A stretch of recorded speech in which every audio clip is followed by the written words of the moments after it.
Presented by Unique Films. Unique Films. Unique Films. Unique Films.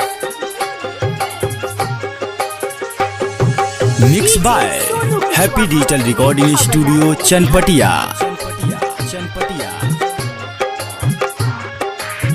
अपने हाथों को दिन भर में तू 10 बार धोना, अपने हाथों को दिन भर में तू 10 बार धोना। जान ले वाए वायरस है कोरोना कोरोना, जान ले वाए वायरस है कोरोना कोरोना। अपने हाथों को दिन भर में तू 10 बार धोना, अपने हाथों को दिन भर में तू 10 बार धोना। जान ले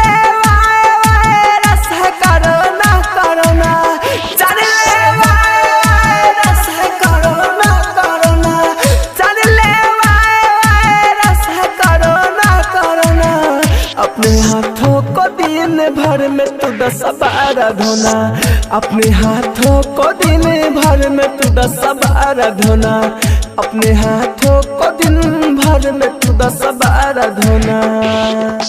डीजे सोनू कुशवाहा, बेतहा बाजार, मोतिहारी।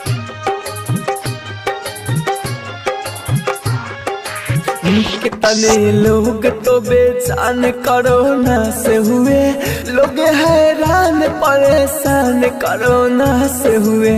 कितने लोग तो बेजान कोरोना से हुए, लोग हैरान परेशान कोरोना से हुए। ये लक्षण है सर्दी खांसी या बुखार होना, ये लक्षण है सर्दी खांसी या बुखार होना, ये लक्षण है सर्दी खांसी या बुखार होना।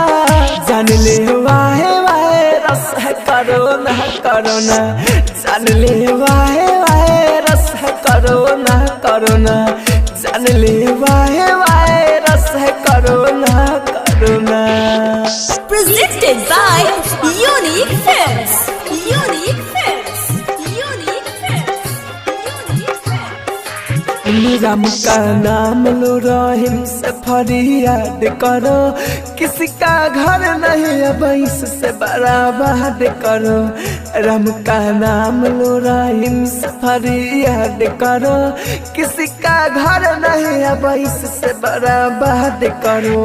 मोदी का है गुहार सबको एक साथ होना, महबूब के सरहुल सबको एक साथ होना।